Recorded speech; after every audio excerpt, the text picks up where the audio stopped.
Good morning friends. बघा, आज आपण आपला 8 नंबरचा क्वेश्चन चालू करतोय.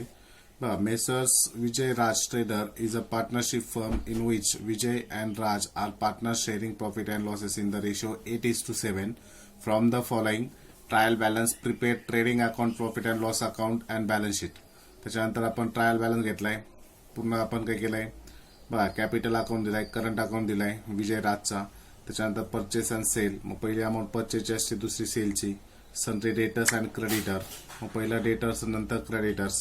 Bills receivable, bills payable, commission, opening stock, cash in hand, 10% government bond. बघ, कॅपिटल अकाउंटमध्ये कॅपिटल अकाउंट जातो हा डायरेक्ट आपला लायबिलिटी साईडला. करंट अकाउंट बघितलं तर करंट अकाउंट आपण सेपरेट बनवणार आहे. मग इथं दोघांचे एकाचा डेबिट बॅलन्स आहे, एकाचा क्रेडिट बॅलन्स आहे. त्याच्यानंतर परचेस अँड सेल जातो ट्रेडिंगच्या डेबिटला, ट्रेडिंगच्या क्रेडिटला. Sundry debtors asset, sundry creditor liability. Bills receivable asset, bills payable liability. Commission profit and लॉसच्या डेबिटला आणि प्रॉफिट अँड लॉसच्या क्रेडिटला, कारण कमिशनच्या आपल्याला दोन किमती मिळाल्यात. मग हे पी अँड एलच्या डेबिटला जाईल, हे पी अँड एलच्या क्रेडिटला जाईल. ओपनिंग स्टॉक ट्रेडिंगच्या डेबिटला, cash in hand asset, 10% government bond asset. Rent and taxes P and एलच्या डेबिटला. Building asset, furniture asset. Salary profit and लॉसच्या डेबिटला. वेजेस ट्रेडिंगच्या डेबिटला. इन्शुरन्स प्रॉफिट अँड लॉसच्या डेबिटला. Motor car asset, bad debt आपण घेतोय प्रॉफिट अँड लॉसच्या डेबिटला. अशा पद्धतीने हे आपलं झालं कुठला अकाउंट कुठं जाईल. त्यानंतर ऍडजस्टमेंट बघा. Stock on hand 31 March 2013 was valued 35,000. हे झालं क्लोजिंग स्टॉक. त्याचे दोन इफेक्ट ट्रेडिंगच्या दोन इफेक्ट जर बघितले तर दोन इफेक्ट मध्ये हे जे काही स्टॉक आहे तो स्टॉक जाईल ट्रेडिंगच्या क्रेडिटला आणि ऍसेटला. Vijay is allow salary 3,500. Raj entitle to get commission 2% on sale. तर याचे दोन इफेक्ट जर बघितले, एक ट्रेडिंगच्या एक करंट अकाउंटच्या क्रेडिटला जातो आणि दुसरा जाईल प्रॉफिट अँड लॉसच्या डेबिटला.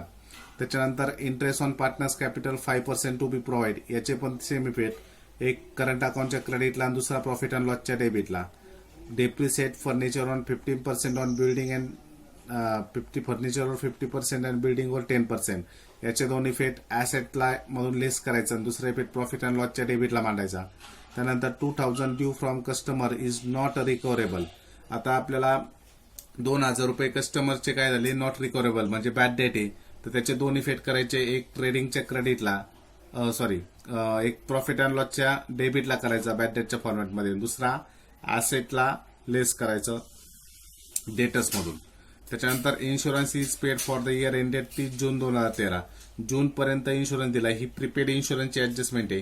ह्याच्या ऍडजस्टमेंटनुसार आपण काय करणार तर इन्शुरन्स मधून लेस करायचं, दुसरा इफेक्ट ऍसेटला करायचा.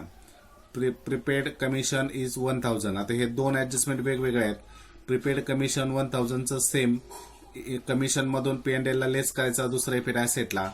आणि प्री रिसिव्ड कमिशन ₹700.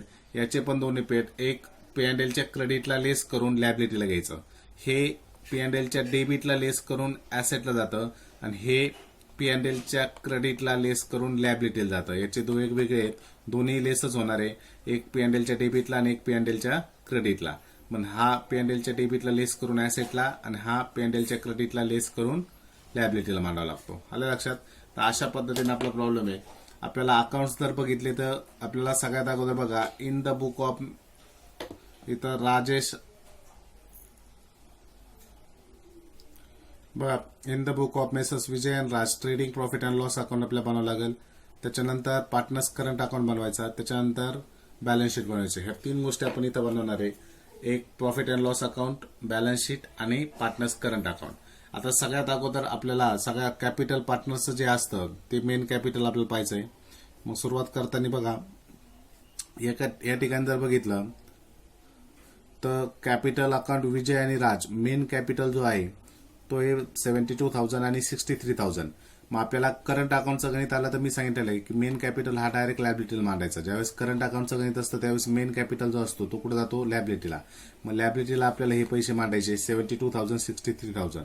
म्हणून आता बघा, सगळ्यात अगोदर जायचं आपल्याला लॅबिलिटी साईडला. लॅबिलिटीला इथं लिहा कॅपिटल, पार्टनर्स कॅपिटल विजय राज, आणि मग तिथं लिहा 72,000 63,000 दोघांची ऍडिशन करून बाहेर घ्या. अशा पद्धतीने आपण दोघांची ऍडिशन केली आणि अमाऊंट बाहेर घेतली. 72,000, 63,000 ऍडिशन आली 1,35,000. किती आली ऍडिशन? 1,35,000. मग या ठिकाणी बघा आपण कॅपिटल घेतलं. आता आपल्याला करंट अकाउंट घ्यायचा. करंट अकाउंटचा जर विचार केला तर या ठिकाणी पार्टनर्स करंट अकाउंट दिलाय. विजयच्या बाबतीत क्रेडिट बॅलन्स दिलाय आणि राजच्या बाबतीत डेबिट बॅलन्स दिलाय. म्हणजे ज्याचा क्रेडिट बॅलन्स आहे त्याच्या क्रेडिटला बाय बॅलन्स ब्रॉट डाऊन म्हणून घ्यायचं आणि ज्याचा डेबिट आहे त्याचा डेबिटला टू बॅलन्स ब्रॉट डाऊन म्हणून घ्यायचं. आता हा करंट अकाउंटला आपल्याला दाखवायचा आहे. आपण करंट अकाउंट बनवलं आहे. मग करंट अकाउंटला आपण घेणार. तर बघा आपण करंट अकाउंट ओपन केलाय. या ठिकाणी ज्याचा क्रेडिट बॅलन्स आहे त्याचा बाय बॅलन्स ब्रॉट डाऊन म्हणून आपण घेतलं विजयचा 2,490 आणि ज्याचा डेबिट बॅलन्स आहे त्याचा टू बॅलन्स ब्रॉट डाऊन म्हणून घेतला 1,500. अशा पद्धतीने आपण पार्टनर्स करंट अकाउंटचा बॅलन्स घेतला. विजयचा बॅलन्स आपल्याला क्रेडिट बॅलन्स दिलता म्हणून क्रेडिटला बाय बॅलन्स ब्रॉट डाऊन आलं 2,490 आणि राजचा आपल्याला डेबिट बॅलन्स दिलता म्हणून डेबिटला आलं टू बॅलन्स ब्रॉट डाऊन 1,500. अशा पद्धतीने आपण ते दाखवलंय. त्यानंतर पुढे बघा आता आपल्याला बघा सुरुवात करायची ट्रेडिंग अकाउंटला. तर ट्रेडिंग अकाउंटचे कुठले कुठले आलेले आपल्याला ते पाहिजेत. बघा परचेस आणि सेल आलाय. मग परचेसची पहिली अमाऊंट परचेसची असती, दुसरी अमाऊंट जी असते ती सेलची असती. मग परचेस ट्रेडिंगच्या डेबिटला जातो आणि सेल ट्रेडिंगच्या क्रेडिटला. मग दोन्ही मांडून घेऊया. बघा त्याच्यावर ऍडजस्टमेंट असते तर एक एक ओळ सोडली असते. ऍडजस्टमेंट नाही म्हणून आपण काय करतोय बाहेर घेतोय. मग या ठिकाणी बघा डेबिट लाईन टू परचेस वरती ओपनिंग स्टॉक साठी एक ओळ सोडून द्या. ओपनिंग स्टॉकला एक जागा सोडली. खाली आलं टू परचेस 1,42,000. त्याच्यानंतर इकडे आलं बाय सेल 2,30,000. मग या ठिकाणी आपण परचेसचे पैसे डेबिटला घेतले ट्रेडिंगच्या आणि सेलचे पैसे ट्रेडिंगच्या क्रेडिटला घेतले. ऍडजस्टमेंट नसल्यामुळे ते डायरेक्ट आउटरला गेले. त्यानंतर आता पुढे बघा आणखीन ट्रेडिंगचं काय काय आलं ते आपल्याला पाहायचंय. परचेस अँड सेल नंतर ओपनिंग स्टॉक आलाय. बघा ओपनिंग स्टॉक आहे 12,000 रुपीज. ओपनिंग स्टॉक आहे आपला 27,000. किती आहे? 27,000. मग ओपनिंग स्टॉक आपल्याला घ्यायचा आहे. मग ओपनिंग स्टॉक घेताना बघा ओपनिंग स्टॉक जातो ट्रेडिंगच्या डेबिटला म्हणून ट्रेडिंगच्या डेबिटला यायचं. तिथं लिहायचं to opening stock 27,000. To opening stock 27,000. आणि मी सांगितलं होतं ओपनिंग स्टॉक घेतला की लगेच आपल्याला काय करावं लागतं क्लोजिंग स्टॉकची ऍडजस्टमेंट करावी लागते. म्हणून इथं stock on hand 31 March 2013 was value 35,000. Closing stock 35,000 दिलाय. मग आता ओपनिंग स्टॉक ट्रायल बॅलन्स मध्ये होता म्हणून त्याचा एकच इफेक्ट केला. तसं क्लोजिंग स्टॉक हे ऍडजस्टमेंट मध्ये असल्यामुळं आपल्याला क्लोजिंग स्टॉकचे नेहमी किती इफेक्ट करावे लागतात? 2. मग क्लोजिंग स्टॉक कुठं कुठं लिहायचा तर बघा 2 मिनिटं. एक ट्रेडिंगच्या क्रेडिटला बाय क्लोजिंग स्टॉक आणि दुसरा लिहायचा असतो ऍसेटला. दुसरा कुठला लिहायचा? ऍसेटला क्लोजिंग स्टॉक.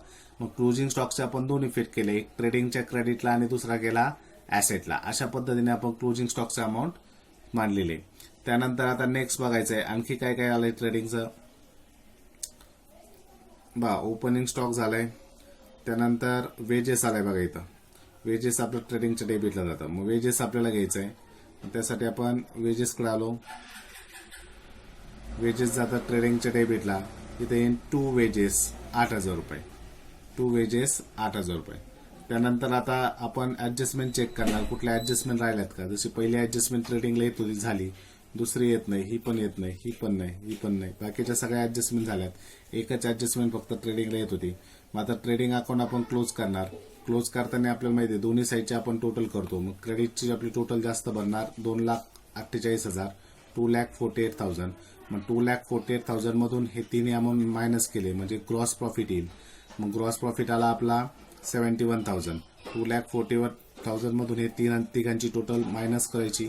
मग आपले येतील 72,000. मग ग्रॉस प्रॉफिट झाला 71,000. आता हे आलेला ग्रॉस प्रॉफिट आहे तो आपण प्रॉफिट अँड लॉसच्या क्रेडिटला मानतो. मग इथून पुढे आता P&L चालू होणार. म्हणून इकडचा जो आलेला ग्रॉस प्रॉफिट आहे ट्रेडिंगचा तो प्रॉफिट अँड लॉसच्या क्रेडिटला दाखवा. By gross profit brought down 71,000. मग अशा पद्धतीने आपण काय केलं ट्रेडिंग अकाउंट क्लोज केला. ट्रेडिंग अकाउंटचा बॅलन्स प्रॉफिट अँड लॉसला या ठिकाणी पाठवलाय. आता प्रॉफिट अँड लॉसला आलाय by gross profit brought down 71,000. आता प्रॉफिट अँड लॉसचे जे काही अकाउंट्स असतील ते आपल्याला शोधायला सुरुवात करायची. बघा आपल्या क्वेश्चन मध्ये P&Lचे जर बघितलं तर पहिलं आलंय कमिशन. मग कमिशनच्या बाबतीत बघा, कमिशनच्या आपल्या दोन किमती दिल्या आहेत, एक 3000, एक 2500. मग डेबिटचं जे असतं ते प्रॉफिट अँड लॉसला राहतं, क्रेडिटचं प्रॉफिट अँड लॉसच्या क्रेडिटला राहतं. तर हे दोन्ही कमिशन हे P&Lला जातं, पण डेबिटचा बॅलन्स P&Lच्या डेबिटला जातो, क्रेडिटचा बॅलन्स P&Lच्या क्रेडिटला जातो. मग त्यासाठी दोन्ही मांडून घेऊया. मग आता कमिशन मांडण्यासाठी प्रॉफिट अँड लॉसच्या डेबिटला आणि क्रेडिटला आपल्याला मांडायचंय. म्हणून इथं प्रॉफिट अँड लॉसच्या डेबिटला बघा, टू कमिशन, जो डेबिटचा बॅलन्स आहे तो P&Lच्या डेबिटला घेतला. इकडे येईन बाय कमिशन, जो क्रेडिटचा बॅलन्स होता तो P&Lच्या क्रेडिटला घेतला. मग या ठिकाणी आपल्याला प्रश्नामध्ये कमिशनचे आपल्याला दोन बॅलन्स दिलेत. बघा, कमिशनचे आपल्याला दोन बॅलन्स, एक डेबिटला आणि एक क्रेडिटला. म्हणून आपण मांडताना काय केलं की जो डेबिटचा बॅलन्स होता तो P&Lच्या डेबिटला घेतला, जो क्रेडिटचा होता तो P&Lच्या क्रेडिटला घेतला. आणि या दोघांवरही ऍडजस्टमेंट आलेली, ती ऍडजस्टमेंट आपल्याला पाहिजे. तर एक एक ऍडजस्टमेंट आता आपण काय करणार आहे, सॉल्व्ह आउट करणार आहे.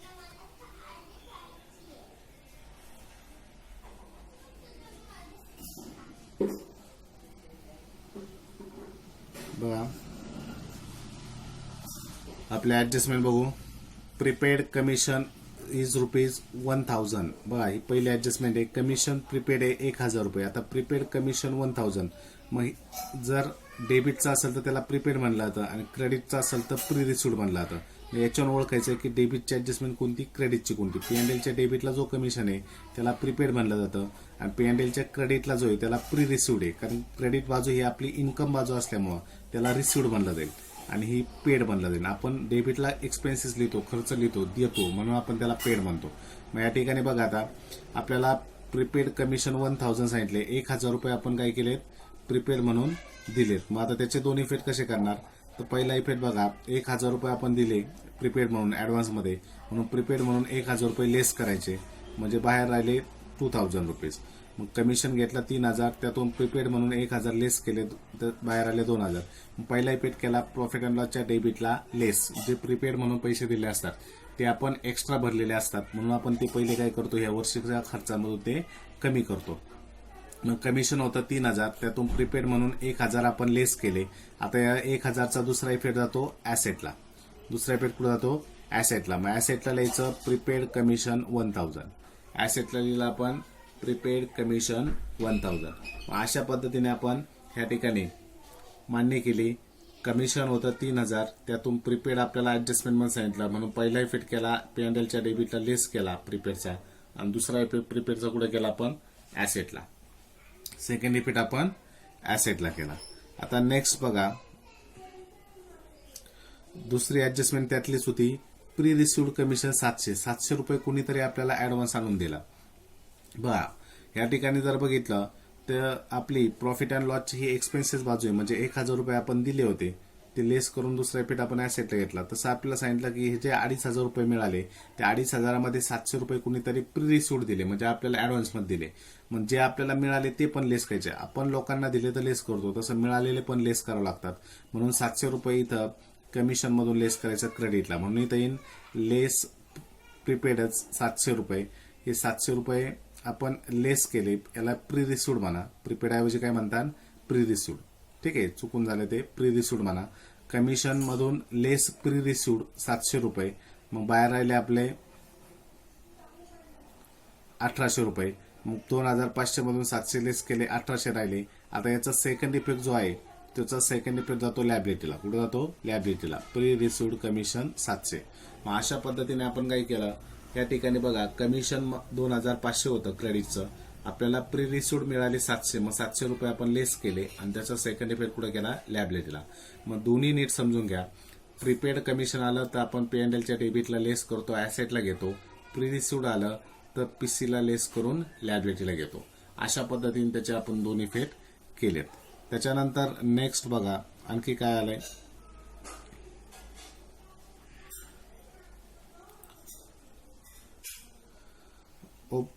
कमिशन झालंय. त्यानंतर 10% गव्हर्नमेंट बॉन्ड आहे. बघा, आता हे ऍक्च्युअल 10% गव्हर्नमेंट बॉन्ड ऍसेटला जातं, पण याच्यावरती हिडन ऍडजस्टमेंट आहे. 10% आपल्याला त्याचं व्याज घ्यायचंय आणि हे आपल्या ऍसेट गुंतवणूक केली आपण. गव्हर्नमेंट बॉन्ड जे असतात, म्हणजे गव्हर्नमेंट बघा, आता सध्या गोल्ड बॉन्ड त्यांनी विकायला काढलेत. आता कोरोनाची परिस्थिती आहे, सरकारकडे पैसा नाही. गव्हर्नमेंट बॉन्ड ऍक्च्युअली ऍसेटला होता, पण गव्हर्नमेंट बॉन्ड ही प्रॉपर्टी आहे, ऍसेट आहे. आणि आपल्याला माहिती आहे गव्हर्नमेंट बॉन्ड म्हणजे काय, तर ज्यावेळेस सरकारला पैशाची गरज असते त्यावेळेस ती बॉन्ड्स विकायला काढतात. बँका वगैरे किंवा मोठमोठ्या संस्था, इन्स्टिट्यूशन हे काय करतात, ते बॉन्ड परचेस करतात आणि गव्हर्नमेंटला पैशाची मदत करतात. आणि ज्यावेळेस त्याच्यावर गव्हर्नमेंट त्यांना 10% काय देणार आहे, इंटरेस्ट देणार आहे. मग आता याची ही ऍडजस्टमेंट, याचा एक इफेक्ट प्रॉफिट अँड लॉसच्या डेबिट येतो, म्हणून आपण लगेच सॉल्व्ह करून घेणार. मग त्यासाठी आपण जाणार आता बघा ऍसेटला पहिलं गव्हर्नमेंट बॉन्ड मांडूया. मग या ठिकाणी बघा ऍसेटला घ्यायचं 10% गव्हर्नमेंट बॉन्ड 20,000. मग आता 20,000 10% आपल्याला व्याज मिळणार आहे. 10% जर काढले 20,000वर 10% येतील 2,000. एक शून्य दाखला म्हणजे 10% असतं. पण आपल्याला ह्या ठिकाणी घेता नाही. बघा गव्हर्नमेंट बॉन्डचं आपल्याला काय करावं लागणार आहे, त्यांनी आपल्याला डेट दिलेली, त्या डेटनुसार आपल्याला व्याज घ्यावं लागेल. गव्हर्नमेंट बॉन्ड परचेस केलंय 1/1/2013ला, म्हणजे 1 एप्रिल 2013ला काय केलंय त्यांनी परचेस केलं 1 जानेवारी 2013ला. म्हणजे 3 महिने ते बॉन्ड त्यांनी वापरले. किती महिने? 3 महिने. मग त्यामुळे आपल्याला व्याज सुद्धा 3 महिन्याचं घ्यायचं. मग आपण मग असे बघितलं होतं की 10% जर बघितलं तर बॉन्डवर 10% व्याज येतं 2,000 रुपये, पण 3 महिन्याचं किती येणार, फक्त 500 रुपये. म्हणून इथं ऍड आउटस्टँडिंग इंटरेस्ट 500 आपण केलं. मग 20 मध्ये 500 ऍड केले, बाहेर आले आपले 20,500. आता या 500चा सेकंड इफेक्ट करायचा प्रॉफिट अँड लॉसच्या क्रेडिटला, कारण तो आपला इन्कम झाला. म्हणून bye interest on government bond 500. मग बघा गव्हर्नमेंट बॉन्ड आपण 20,000 घेतलं, त्याच्यावर 10% काढले, ते 2,000 आले वर्षभराचे. पण त्यांनी तारीख दिलेली असल्यामुळे आपण 3 महिन्याचे घेतले 500 रुपये. मग 20,500 रुपये बाहेर आले आणि या 500चा सेकंड इफेक्ट जातो P&Lच्या क्रेडिटला, कारण गव्हर्नमेंट बॉन्ड हे आपलं काय इन्कम आहे, कारण आपण पैसे गुंतवले होते आणि त्याच्यावर आपल्याला व्याज मिळालं. मग इन्कम असल्यामुळे त्याचा सेकंड इफेक्ट P&Lच्या कुठे आला, क्रेडिटला. आलं लक्षात? अशा पद्धतीने ही गव्हर्नमेंटची बॉन्डची आपण ऍडजस्टमेंट सॉल्व्ह आउट केली. त्यानंतर आपल्याला आता नेक्स्ट पाहायचं बघा, आणखी काय आलंय. गव्हर्नमेंट बॉन्ड नंतर रेंट अँड टॅक्सेस. काय आलंय? Rent and taxes. त्याच्यानंतर सॅलरी. मग हे दोन्ही पण प्रॉफिट अँड लॉसच्या कुठे जाणार, डेबिटला. म्हणून आपण ते प्रॉफिट अँड लॉसच्या डेबिटला घेऊ. बघा 2 रेंट अँड टॅक्सेस 2,390, 2 सॅलरी 21,000. बघा सॅलरी आणि रेंट अँड टॅक्सेस आपण घेतले. त्याच्यानंतर नेक्स्ट येणार आहे आपलं बघा इन्शुरन्स. आता इन्शुरन्सवर ऍडजस्टमेंट आहे, त्यामुळे इन्शुरन्सचे पैसे आतमध्ये घ्या. टोटल इन्शुरन्स आहे 3,600. मग त्यासाठी इन्शुरन्स जातं प्रॉफिट अँड लॉसच्या डेबिटला, पण त्याच्यावर ऍडजस्टमेंट दिली असल्यामुळे इन्शुरन्सचे पैसे आपण आतमध्ये घेणार. 2 इन्शुरन्स 3,600. मग आता इन्शुरन्सवर काय ऍडजस्टमेंट आहे बघा, तर ह्या ठिकाणी आपल्याला दिलेली आहे insurance is paid the year ended 30 जून 2013. म्हणजे आपले इन्शुरन्सचे जे पैसे आहेत आपण ते 30 जून 2013 पर्यंत दिले. मग आता जर आपण बघितलं तर आपला हिशोब चाललाय मार्च पर्यंत, 31 मार्च 2013 पर्यंत. आणि त्यांनी जे 3600 रुपये दिलेत ते दिलेत जून पर्यंत. म्हणजे किती दिवसाचे एक्स्ट्रा भरलेत, तर बघा मार्च पासून पुढे मोजायला सुरुवात करायची. एप्रिल, मे, जून, म्हणजे 3 महिन्याचे पैसे याच्यामध्ये एक्स्ट्रा आहे, कारण आपल्याला हिशोब मार्च पर्यंतच द्यायचा आहे. मार्च पर्यंतचे सगळे खर्च आपण इथं लक्षात घेणार आहे. आणि ह्या ठिकाणी जर इन्शुरन्स आपण 3,600 मानले, तर या 3,600 मध्ये 3 महिन्याचे पैसे काय आहेत, एक्स्ट्रा गुंतून पडलेत. मग आपण कसं करणार, तर बघा मार्च पासून पुढचे जेवढे महिन्याचे पैसे एक्स्ट्रा त्याला प्रीपेड मानणार. मग आपण इथं कमिशनचे आपण जशी ऍडजस्टमेंट केली सेम तशी इथं करायची. तर बघा 3 महिन्याचे पैसे आपल्याला शोधायचे. वर्षाचे 3600 रुपये, तर 6 महिन्याचे अर्धे होतील 1,800 रुपये, आणि 1,800च्या अर्धे करायचे 3 महिन्याचे, ते होतील 900. बघा वर्षाचे 3600, 6 महिन्याचे 1,800 आणि 6 महिन्याचे अर्ध म्हणजे 3 महिन्याचे झाले 900 रुपये. 900 रुपये आपण इथे एक्स्ट्रा भरलेले आहेत, कारण आपल्याला खर्च मार्च पर्यंतच घ्यायचा आहे. मार्चच्या पुढे 3 महिन्याचे पैसे आपण 900 रुपये याच्यातून काय करणार, लेस करणार. मग 900 रुपये आपण इथं लेस करतोय. बघा आता इथं 900 रुपये आपल्याला लेस करायचे आहेत. 900 रुपये लेस करताना मग आता इथं आपण प्रीपेड म्हणून काय करायचे आहेत, 900 रुपये लेस केले. 3,600 मधून 900 गेले, बाहेर आले 2,700 रुपये. किती आले, 2,700. मग या ठिकाणी बघा इन्शुरन्स मधून आपण 3,600 होते, त्यातून लेस केलं प्रीपेड म्हणून 900, बाहेर आले 2,700. आता हे 900 रुपये प्रीपेड असल्यामुळे दुसरा इफेक्ट कुठे जाणार, ऍसेटला. दुसरा इफेक्ट कुठे गेला, ऍसेटला. सेम बघा कमिशन आणि प्रीपेड इन्शुरन्स आपण सेम केलं. प्रीपेड होतं दोन्ही पण लेस केलं, लेस करून दुसरा इफेक्ट कुठे गेला, ऍसेटला. फक्त इथं लक्षात ठेवा की आपल्याला हे जे पैसे असतात ते पूर्ण वर्षाचे मानायचे, त्याच्यावरून आपल्याला जेवढे महिने आपण एक्स्ट्रा भरले तेवढे लेस करायचे असतात। मग वर्षाचे 3600, 6 महिन्याचे 1800 आणि 3 महिन्याचे किती झाले 900 रुपये। मग 900 रुपये आपण त्यातून मायनस केले कारण ते आपण एक्स्ट्रा भरले होते। आपल्याला हिशोब मार्च पर्यंत द्यायचा आहे आणि हे पैसे होते जून पर्यंतचे, म्हणून आपण एप्रिल, मे आणि जून 3 महिन्याचे पैसे 900 रुपये लेस केले। त्याचा दुसरा इफेक्ट कुठे गेला, ऍसेटला गेला। मग प्रीपेड आलं तर अशा पद्धतीने ती ऍडजस्टमेंट आपल्याला सॉल्व आउट करायची असते। त्यानंतर पुढे बघा आलाय नेक्स्ट आहे आपलं बॅड डेट। पुढचं काय आलंय बॅड डेट। मग बॅड डेट आहे आपले 1000 रुपये जुने। मग बॅड डेटची ऍडजस्टमेंट पण आलेली आहे, त्यासाठी आपण सन्ड्री डेटर्स घेऊ आणि बॅड डेटची ऍडजस्टमेंट सॉल्व आउट करू। मग आता सगळ्यात अगोदर आपण बघणार डेटर्स। सन्ड्री डेटर्स या ठिकाणी दिले बघ, सन्ड्री डेटर आहे आपले 80,000। मग सन्ड्री डेटर्स आपल्याला ऍसेटला घ्यायचे कारण बॅड डेटची ऍडजस्टमेंट आपल्याला सॉल्व आउट करायची। मग त्यासाठी आपण ऍसेटला घेणार सन्ड्री डेटर्स, त्याच्यानंतर फॉर्मॅट घेतला to old bad debt add new bad debt बघा। त्यानंतर इकडे घेतले सन्ड्री डेटर्स, सन्ड्री डेटर घेतले आपण 80,000 80,000 सन्ड्री डेटर्स घेतले। त्याच्यानंतर आता मी बॅड डेटचा पूर्ण फॉर्मॅट लिहिला नाही कारण काय होतं की पूर्ण फॉर्मॅटमध्ये new bad debt new RDD दिलेलीच नाही। मग आपण फक्त एवढंच घेतलं to old bad debt add new bad debt. मग आता ओल्ड बॅड डेट म्हणजे ट्रायल बॅलन्स मधले जे बॅड डेट असतात त्याला ओल्ड बॅड डेट म्हणतो। पण ट्रायल बॅलन्स मधले बॅड डेट आपल्याला 1000 रुपये ऑलरेडी दिलेत म्हणून 1000 रुपये आपण इथं घेतले। त्याच्यानंतर ऍडजस्टमेंट मध्ये बघा, ऍडजस्टमेंट मधले जे बॅड डेट आहेत, ऍडजस्टमेंट मधले बॅड डेट किती रुपये ते सांगितलेत आपल्याला 2000 due from customer is not recoverable. हे 2000 रुपये ऍडजस्टमेंट मधले बॅड डेट आहेत। मग 2000 रुपये ऍडजस्टमेंट मधले बॅड डेट जे असतात, ऍडजस्टमेंट मधले बॅडजेस इथं ऍड होतात जुन्या बॅड डेट मध्ये। मग या दोघांची टोटल केली आपण, बाहेर आली 3000। बघा बॅड डेटचा आपण फॉर्मॅट घेतला old bad debt add new bad debt add new RDD, नंतर एक ओळ सोडून लेस ओल्ड आरडीडी। पण ओल्ड आरडीडी आणि न्यू आरडीडी आपल्याला दिलेलं नाही, त्यामुळे आपण काय केलं फक्त एवढाच फॉर्मॅट घेतला टू ओल्ड बॅड डेट घेतलं, त्याच्यात 1000 रुपये ऍडजस्टमेंट मधले add new bad debt 2000 add केले, दोन्ही मिळून बाहेर आले 3000। आता ह्या जे ऍडजस्टमेंट मधले न्यू बॅड डेट आहे ह्याचा सेकंड इफेक्ट जातो ऍसेटला सन्ड्री डेटर्स मधून लेस करायचे, म्हणून सन्ड्री डेटर्स घेतले 80,000 लेस बॅड डेट 2000, बाहेर आले टोटल 78,000 78,000। अशा पद्धतीने बॅड डेटची आपण ऍडजस्टमेंट केली। ट्रायल बॅलन्स मधले बॅड डेट घेतले, त्याच्यात ऍडजस्टमेंट मधले ऍड केले आणि ह्या ऍड केलेला जो दुसरा इफेक्ट केला डेटर्स मधून लेस। अशा पद्धतीने आपण बॅड डेटची ऍडजस्टमेंट सॉल्व आउट केली। ठीक आहे, आता याच्यानंतर उरलेल्या ज्या काही ऍडजस्टमेंट असतील ते आपल्याला पाहिजेत, ज्या ज्या उरलेल्या ऍडजस्टमेंट आहे ते आपण सॉल्व आउट करणार। मग आता बघा पहिली ऍडजस्टमेंट झाली, दुसरी ऍडजस्टमेंट आपल्याला सॉल्व आउट करायची। विजय अलाउज सॅलरी 3500 आणि राज एंटायटल गेट कमिशन 2%। आता विजयला आपण पार्टनर आहे आणि राज पार्टनर आहे, दोन्ही पार्टनर आहे। विजयला आपण सॅलरी दिली 3500। मग सॅलरीचे दोन इफेक्ट काय करणार बघा, तर सॅलरीचे आपल्याला आता दोन इफेक्ट करायचे या ठिकाणी।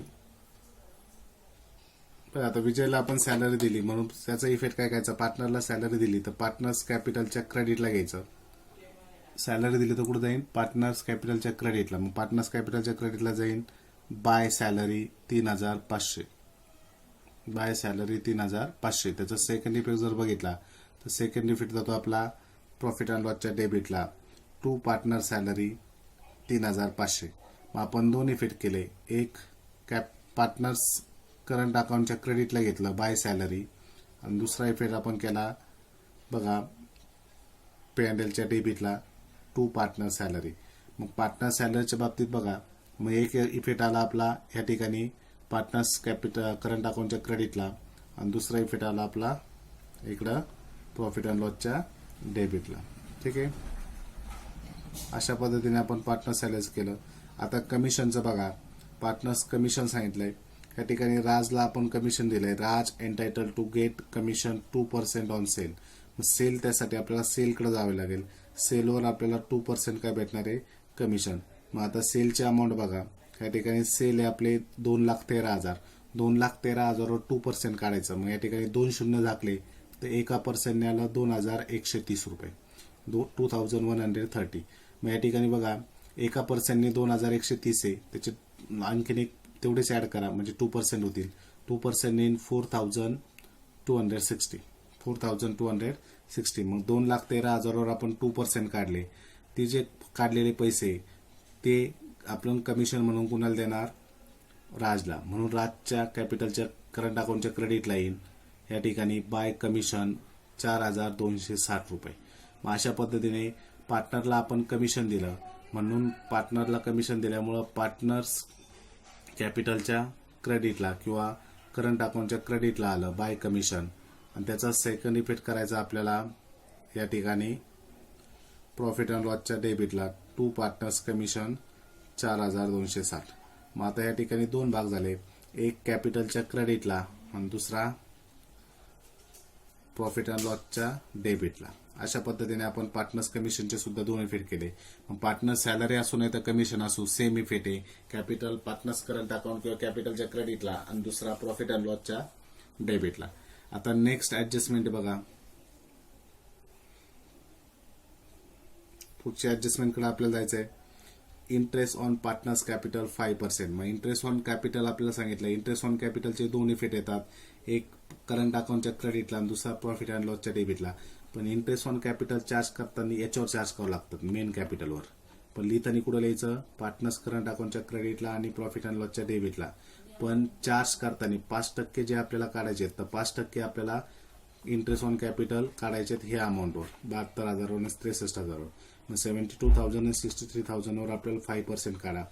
मग 72,000वर 5% जे येईल किंवा 63,000वर 5% जे येईल त्याचा इफेक्ट बघा. एक इफेक्ट करायचा पार्टनर्स कॅपिटलच्या क्रेडिटला किंवा इथं करंट अकाउंट आहे म्हणून करंट अकाउंटच्या क्रेडिटला बाय इंटरेस्ट ऑन कॅपिटल. बघा 72,000वर 5% आलं 3,600 आणि 63वर 5% आलं 3,150. मग पार्टनर्स कॅपिटलच्या क्रेडिटला आलं बाय इंटरेस्ट ऑन कॅपिटल 3,600 3,150. याचा सेकंड इफेक्ट जाणार आहे प्रॉफिट अँड लॉसच्या डेबिटला. मग प्रॉफिट अँड लॉसच्या डेबिटला टू इंटरेस्ट ऑन कॅपिटल. मग या ठिकाणी बघा विजय अजय दोघांचे पैसे आपण 3,600 3,150 आणि मग दोघांचे ऍडिशन करून आउटरला यायचे 6,750. मग अशा पद्धतीने आपण काय केलं? इंटरेस्ट ऑन पार्टनर्स कॅपिटलचे आपण इंटरेस्ट ऑन कॅपिटलचे आपण दोन्ही फिट केले. एक पार्टनर्स कॅपिटल अकाउंटच्या क्रेडिटला आणि दुसरा केला प्रॉफिट अँड लॉसच्या डेबिटला. मग अशा पद्धतीने इंटरेस्ट ऑन कॅपिटलचे आपले दोन्ही फिट झालेत. इंटरेस्ट ऑन कॅपिटल काढताना आपल्याला माहिती आहे की इंटरेस्ट ऑन कॅपिटल नेहमी मूळ किमतीवर काढला जातो, पण लिहिताना कॅपिटलच्या क्रेडिटला आणि दुसरे बिल पुढे करायचा प्रॉफिट अँड लॉसच्या डेबिटला. आता नेक्स्ट बघा, आपल्याला नेक्स्ट ऍडजस्टमेंट पाहिजे. या ठिकाणी बघा इंटरेस्ट ऑन कॅपिटल नंतर डिप्रिशिएशन आहे फर्निचर आणि बिल्डिंगवर. मग त्यासाठी फर्निचर आणि बिल्डिंग आपल्याला घ्यायचं आहे ऍसेटला. तर बघा फर्निचर जर बघितलं तर फर्निचर आहे आपलं 70,000, बिल्डिंग आहे 70,000. मग बिल्डिंगवर आपण डिप्रिशिएशन घेऊ. बिल्डिंगवर आपल्याला 10% डिप्रिशिएशन घ्यायचं आहे. 70वर 7,000 आले, त्यातून मायनस केले, बाहेर आले 63,000. मग 70 मधून 7,000 मायनस झाले 63,000. याचा सेकंड इफेक्ट करायचा प्रॉफिट अँड लॉसच्या डेबिटला टू डिप्रिशिएशन बिल्डिंग 7,000. मग बिल्डिंगच्या बाबतीत बघा या ठिकाणी बिल्डिंग घेतले आपण 70,000 लेस डिप्रिसिएशन 7,000. 70 मधून 7 गेले 63,000. त्याचा सेकंड इफेक्ट करायचा प्रॉफिट अँड लॉसच्या डेबिटला. त्यानंतर आपण घेतलंय फर्निचर. फर्निचर आहे 15,000. फर्निचर मधून आपण काय करणार बघा, फर्निचरवर 15% आपल्याला डिप्रिसिएशन आहे. फर्निचर मधून 2,250 रुपये डिप्रिसिएशन आपण मायनस केला आणि बाहेर आले टोटल मायनस करून बघा 12,750. मग 15,000वर आपण 15% काढलं 2,250 मायनस करून 12,750. याचाही सेकंड इफेक्ट कुठं करायचा? प्रॉफिट अँड लॉसच्या डेबिटला. मग दोन्ही डिप्रिशिएशनचे आपण टोटल करतो आणि आउटरला घेतो. मग अशा पद्धतीने आपण डिप्रिशिएशनची ऍडजस्टमेंट सॉल्व्ह आउट केली. पहिला इफेक्ट केला आपण ऍसेटला बघा बिल्डिंग आणि फर्निचर मधून लेस केले. बिल्डिंगवर 10% काढले ते लेस केले, फर्निचरवर 15% काढले लेस केले. त्याचा सेकंड इफेक्ट कुठे केला आपण? प्रॉफिट अँड लॉसच्या डेबिटला. बघा त्यानंतर आता आपल्याला नेक्स्ट ऍडजस्टमेंट पाहिजे. डिप्रिशिएशन झाली, इथं आपण बॅड डेटची घेतली, इन्शुरन्सची घेतली, प्रीपेड कमिशनची पण झाली. मग सगळ्या ऍडजस्टमेंट आपल्या झाल्यात. आता आपल्याला बघायचं क्लोजिंगचं profit and loss account close करायचा. मग profit and loss account close करताना बघा दोन्ही साईडचे आपण टोटल करणार. मग जी बाजू मोठी बघा, क्रेडिटची टोटल भरली आपली 73,300, मग ती दोन्हीकडे मांडली 73,000 आपण दोन्हीकडे मांडून घेतले. आणि बघा, डेबिटची टोटल करायची, डेबिटच्या टोटलमधून -73,300 मधून ही डेबिटची टोटल मायनस केली तर आपल्याला जो येईल त्याला म्हणायचं to net profit carried down. मग बघा, आता क्रेडिटची टोटल मोठी होती, आपण दोन्हीकडे मांडली, त्यातून डेबिटची टोटल आपण मायनस केली. बॅलन्स आपला 18,450. किती आला? 18,450. मग आता इथं आपल्याला ह्या ठिकाणी बघा, नेट प्रॉफिट कॅरीड डाऊन 18,450 आलं. मग आता आपण पार्टनर घेणार, विजय आणि राज, त्यांना हे 18,450 वाटून देणार. त्यासाठी बघा, इथं घेतला आपण विजय आणि राज, हे 18,450 वाटण्यासाठी आपल्याला रेशो दिलेला आहे. बघा, रेशो किती दिलाय? 8:7 हा रेशो आपल्याला दिलेला आहे. ह्या रेशोने काय करायचं आहे आपल्याला? ते डिस्ट्रीब्यूट करायचंय. मग 8 7 15 हिस्से करायचे आहेत आणि त्यानुसार आपल्याला ते डिस्ट्रीब्यूट करायचंय. मग आपण मागं कसं डिस्ट्रीब्यूट करायचं हे तुम्हाला सांगितलं होतं, त्या पद्धतीने बघा, 8 7 15 ने डायरेक्ट याला भागा, मग 1 शेअर येईल. मग विजयला 8 पाहिजे तर 8 ने मला मल्टिप्लाय करा, विजयला 7 पाहिजे तर याला 7 ने मल्टिप्लाय करा. मग हे 18,450 आपण 8:7 ने याला डिस्ट्रीब्यूट केले. आता डिस्ट्रीब्यूट केलेला जे काही नेट प्रॉफिट आहे याचा सेकंड इफेक्ट जातो पार्टनर्स करंट अकाउंटच्या क्रेडिटला. म्हणून इथं पार्टनर्स करंट अकाउंटच्या क्रेडिटला येईल नेट प्रॉफिट 9,840, 8,610. नंतर मग आपण आता पार्टनर्स करंट अकाउंट क्लोज करणार. बघा, डिस्ट्रीब्यूट केलेला नेट प्रॉफिटचा सेकंड इफेक्ट कुठे गेला? पार्टनर्स करंट अकाउंटच्या क्रेडिटला. मग या ठिकाणी आपण राजची क्रेडिटची टोटल केली, ती दोन्हीकडे मांडली, ती भरली 16,020. त्याच्यानंतर विजयची आपण क्रेडिटची टोटल केली, ती दोन्हीकडे मांडली, ती आपण मांडली या ठिकाणी.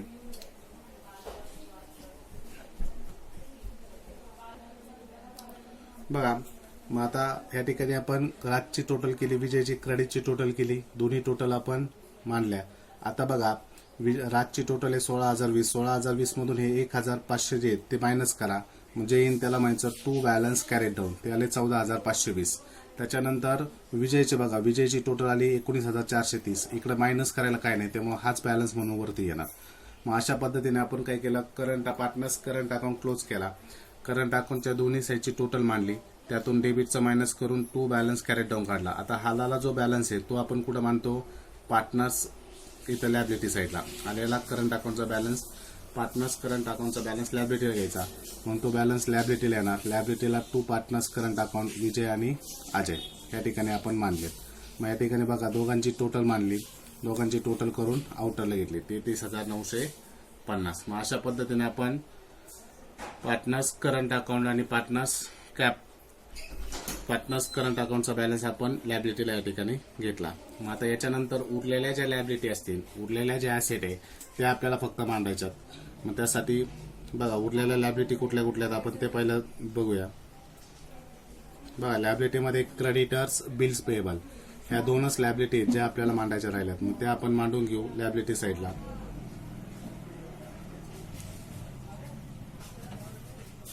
मग इथं येणार बघा, क्रेडिटर्स, सन्ड्री क्रेडिटर्स आणि बिल्स पेएबल हे दोन्ही आपण मांडून घेतल्या.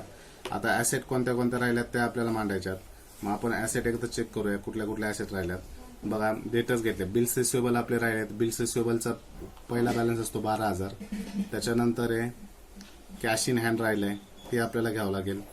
त्याच्यानंतर मोटर व्हॅन कार राहिले, हे घ्यावं लागेल. 3 गोष्टी राहिल्यात, bills receivable, cash in hand आणि मोटर कार. मग त्या तिन्ही गोष्टी आपण ऍसेटला घेऊया. मग आता ऍसेट साईडला जायचं आहे आपल्याला. बघा, ऍसेटला bills receivable, cash in hand आणि मोटर कार. बघा, बिल्स रिसिवेबल घेतलं, कॅश इन हँड घेतला आणि मोटर कार घेतला. मग आता दोन्ही साईडची टोटल करायची. दोन्ही साईडची टोटल भरायला पाहिजे 2,36,650. 2,36,650. अशा पद्धतीने हा तुमचा पूर्ण प्रॉब्लेम काय होईल? टॅली होऊन जाईल. ठीक आहे.